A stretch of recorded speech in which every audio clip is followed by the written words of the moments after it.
I sat in my office, a corner suite with glass walls that overlooked the skyline of Los Angeles, and yet, somehow, the buzzing of my phone on the mahogany desk was louder than the city below.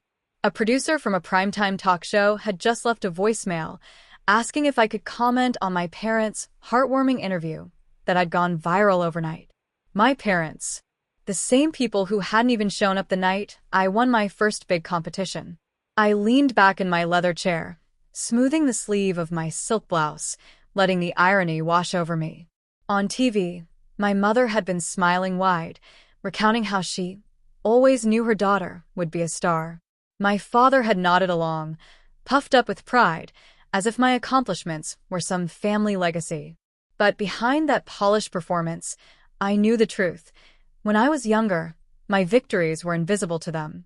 They only saw what I wasn't, never what I was. The city shimmered in the afternoon light, cars honking far below, but all I could hear was my own pulse. My phone buzzed again, persistent. Everyone wanted a soundbite, a reaction, a quote. But what could I possibly say? That my parents ignored me when it mattered most, and now they wanted credit because the cameras were rolling? I pressed my fingers against the cool glass of the window and whispered, almost to myself. They weren't there when I won, so why now? I was 17 the night I won my first real award. Not just a school certificate, not just a ribbon at a county fair. This was different. It was the state debate championship, something I had poured my soul into for months. I can still feel the weight of that trophy in my hands, the way the cool metal base pressed against my palm, the way the spotlight hit the golden figurine at the top. My heart was beating so fast, I thought the whole auditorium could hear it. The ride home should have been the happiest car ride of my life. I sat in the back seat, trophy hugged against my chest, rehearsing how I would tell them everything. The hours of practice, the nerves, the moment the crowd erupted when my name was called. But when we pulled into the driveway, my dad didn't even look at me. He was too busy taking a call, the Bluetooth speaker filling the car with his colleagues' laughter. My mom was scrolling through her phone, sighing about the groceries she hadn't bought. I remember saying, I won. My voice was soft, almost shy, but proud. I held the trophy up so they could see it. My father glanced in the rearview mirror and said, That's nice, honey. But don't let this distract you. Real life isn't about trophies. The words landed like ice water. My mother nodded absent-mindedly, muttering something about homework. And just like that, the moment I had dreamed about was gone, swallowed by their indifference. I carried the trophy inside, the metal suddenly heavy, not like a victory anymore but like a burden. I placed it on my nightstand, waiting, hoping one of them would come into my room and tell me they were proud. The door never opened. It was my grandmother, visiting a week later, who noticed it gleaming in the corner. She picked it up with both hands, her eyes lighting up as if it were made of diamonds. Sweetheart, she whispered, her voice full of warmth. Do you know what this means? It means you can stand alone and win. One day, they'll regret not clapping for you. I swallowed the lump in my throat, blinking hard to hold back tears. Her words wrapped around me like armor, fragile but protective. That night, I made a quiet promise to myself. If my parents couldn't see me, I'd make the world see me. I wouldn't beg for applause from the people too blind to notice my victories. I would build a life where their approval wasn't needed at all. When I left for college in Boston, I carried more than just textbooks and dorm essentials. I carried that silent vow I had made to myself, the one forged in the dim light of my bedroom beside a forgotten trophy. The first months were brutal. I worked 3 part-time jobs just to keep myself afloat, a campus cafe in the mornings, tutoring sessions in the evenings, and weekend shifts at a bookstore. Some nights I'd come back to my dorm so exhausted that I'd fall asleep with my shoes still on, laptop open beside me. But I also discovered something. My voice wasn't just powerful in debate halls. It carried weight in writing, in presentations, in the way I could pitch ideas. My professors noticed. One in particular, Professor Carter, pulled me aside after a late-night workshop and said, You have a gift.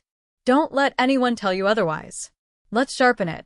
She became my mentor, the first adult who looked at me not as a kid chasing dreams, but as a woman with undeniable potential. Under her guidance, I started entering competitions again, writing contests, entrepreneurship challenges, even public speaking forums. I didn't always win, but each time, I inched closer. The first real breakthrough came when I launched a small digital marketing campaign for a local bakery struggling to survive. I stayed up 3 nights straight, fueled by instant coffee and granola bars, teaching myself analytics and ad design.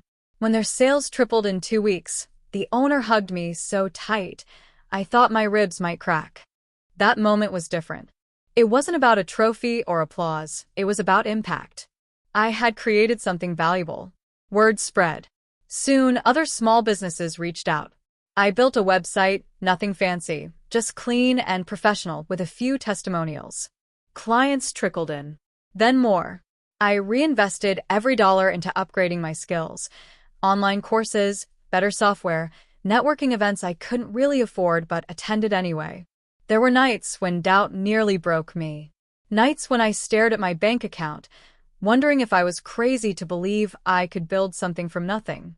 I'd cry quietly into my pillow, not wanting my roommate to hear, whispering my grandmother's words like a prayer. One day, they'll regret not clapping for you. And slowly, my world began to change. The first time I signed a contract worth more than my father's monthly salary, I stared at the numbers in disbelief. I bought myself a simple, elegant fountain pen with that money, a reminder that my words and ideas had power, real power. I didn't tell my parents. To them, I was still figuring things out. When they called, I kept the conversation surface level. Classes are fine. Work is fine. I posted nothing flashy online, just the occasional group photo with friends or a blurry coffee shot. I guarded my success like a secret garden, letting it bloom quietly where no one could trample it. Because deep down, I knew this wasn't just about money or recognition. It was about rewriting the narrative. I wasn't the invisible girl holding a trophy no one clapped for anymore. I was building an empire, brick by brick in silence. And one day they would see it. The invitation came on a crisp autumn morning, tucked neatly in a sleek white envelope with embossed gold lettering. It wasn't addressed to me directly. It was from the producers of a national business network, inviting my parents to appear on a follow-up segment about families behind America's most inspiring entrepreneurs. I almost laughed when I saw it. Families behind me? My parents hadn't been behind me. They'd been nowhere near. Still, curiosity tugged at me. I decided not to decline. Instead, I extended an invitation of my own. Why don't you stop by my office before the interview? I wrote in the email. 2 days later, they arrived. My mother in a neatly pressed blazer, my father adjusting the collar of his expensive but slightly outdated suit. They looked around the lobby with wide eyes, as if stepping into foreign territory. The receptionist greeted them warmly. She knew exactly who they were. When the elevator doors slid open on the 24th floor, I was waiting. My name gleamed in polished steel letters across the frosted glass entrance. Harper and Company. Strategies. My company. Welcome, I said, my voice calm but steady. My silk dress brushed against my legs as I led them into the office. The space was everything I had dreamed of, floor-to-ceiling windows spilling sunlight over sleek furniture, abstract art I'd chosen from a local gallery, and framed photographs of me with leaders, clients, and even a few celebrities. Every corner whispered of the years of sacrifice and determination it had taken to get here. My mother's hand flew to her chest. This is yours? I nodded, letting the silence stretch. My father cleared his throat, his eyes darting from the awards on the wall to the staff moving efficiently between glass-walled conference rooms. Impressive, he muttered, though the words seemed to stick in his throat. We walked slowly to my office. It wasn't ostentatious, but it carried weight.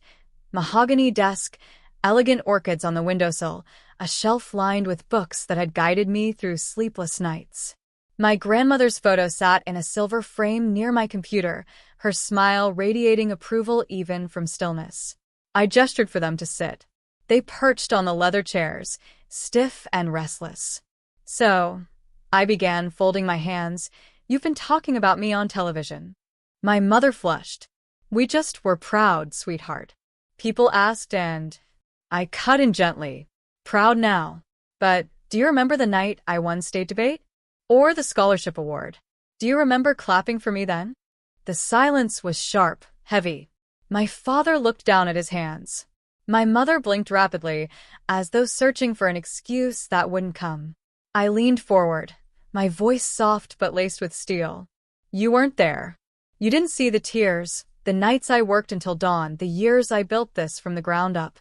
You didn't ask. You didn't want to know. And now the cameras are rolling, and suddenly I'm your story? They said nothing. Only the city outside filled the air, distant sirens, the low hum of traffic. Finally, I stood and walked to the window, resting a hand against the glass. My reflection stared back at me, poised and unshakable. This company, this life, it's mine. Every late night, every risk, every victory. I built it without you. When I turned, their faces were pale. My mother's lips trembled. My father's jaw was tight with unspoken regret. I don't need you to brag about me, I said quietly. I need you to understand me. And if you can't do that, then you don't get to claim my story. The weight of the truth hung heavy in the room. For once, they were silent not out of disinterest, but out of stunned recognition. And in that silence, I felt the power shift. I let the silence linger, heavy and uncomfortable, before I spoke again. This time, my voice carried the kind of authority that comes only after years of swallowing words and finally learning how to release them. You want to stand beside me now, I said, leaning back in my chair, but standing beside me means more than smiling on television. It means acknowledging the years you weren't there. My father shifted in his seat, his knuckles whitening as he clasped his hands. My mother whispered, "We didn't know, we didn't realize." That's the point, I interrupted softly but firmly. You didn't realize because you didn't want to. I wasn't invisible. You just chose not to see me. I let the words hang. They stung. I could see it in their faces, but they were the truth. Then I laid my conditions on the table, not as punishment, but as boundaries, the kind I should have set years ago. First, I said, locking eyes with my father, no more dismissing my victories. Not in private, not in public. If you're going to be in my life, you celebrate me when the cameras are off, not just when they're on. He nodded stiffly, though his throat bobbed as if swallowing a bitter pill. I turned to my mother. Second, you stop pretending everything is fine when it's not. Stop with the half-smiles and polite nods. I want honesty. Even if it's hard, even if it means admitting you were wrong. Her eyes glistened, and she nodded quickly, perhaps too quickly. And finally, I said, my voice steady, you don't get to claim credit for what I've built. You can walk beside me, but you will not rewrite my story to make yourselves look better. If you want to be proud of me now, then be proud of the woman I am, not the daughter you ignored. Their silence spoke volumes. For a moment I softened. I could see the confusion in their eyes, the shame that came from realizing how much they had missed. A part of me, the little girl clutching a trophy in the back seat, still wanted their embrace, their validation. But the woman I had become knew better. I don't hate you, I said finally. And I don't want revenge. What I want is respect. If you can give me that, if you can meet me here on my terms, then maybe we can start again. But if you can't, then I'm fine walking without you. The words were firm, but there was compassion laced through them. I wasn't slamming the door shut. I was simply refusing to let them walk through it with dirty shoes. My father exhaled slowly, his shoulders sinking as though the weight of years had finally pressed down on him. My mother wiped her cheek with a corner of her sleeve. Neither of them spoke, but their silence no longer felt dismissive. It felt heavy with recognition, the kind that precedes change. For the first time, I wasn't the child waiting for their applause. I was the woman setting the stage and deciding who got a seat in the audience. The weeks that followed were quiet at first. My parents didn't rush back into the spotlight, didn't plaster my face across their conversations at church or community gatherings. Instead, small changes began to appear, subtle but real. My father started calling me once a week, not to brag, not to lecture, but to ask simple things. How are you? Are you eating well? Do you need anything? His voice carried awkwardness, like a man learning a new language, but underneath, I sensed sincerity. My mother began sending me handwritten notes, short letters folded carefully in envelopes, arriving at my office without announcement. "I saw your interview. You looked beautiful. I'm sorry I didn't say that when you were younger." Or sometimes, "I tried the cookie recipe you loved as a child. Do you remember?" They weren't grand gestures, but they were attempts at connection. I didn't let them sweep the past under the rug. Whenever they stumbled into old habits, minimizing, avoiding, I reminded them of the conditions we had set. And, to my surprise, they listened. Slowly, painfully, but they listened. One evening, after a long day, I found myself sitting in my office alone. The city lights glittered outside, casting a glow against the glass walls. I opened the drawer of my desk and pulled out the old state debate trophy, the one I'd carried from my childhood home. Its once bright gold was duller now, a little chipped at the edges. But to me, it gleamed brighter than any of the new awards on my shelves. I traced my finger over the engraved plate, remembering the lump in my throat, the sting of silence in that car ride home, the ache of wanting someone to see me. Then I remembered my grandmother's voice. "One day, they'll regret not clapping for you." She had been right. But more importantly, she had been wrong in one way too, because the applause I had needed all along wasn't theirs. It was mine. I smiled to myself, setting the trophy beside my grandmother's photo. Two survivors. Two women who had believed in me when no one else did. As I turned off the lights and prepared to leave, I whispered a final truth to the empty office, one that wrapped around me like armor and warmth all at once. They ignored my win once. Now, they brag about me on TV. But the only voice that really matters, the one that claps the loudest, is finally my own. And with that, I walked out into the night, not as the girl they once overlooked, but as the woman I had become, whole, strong, and undeniably seen.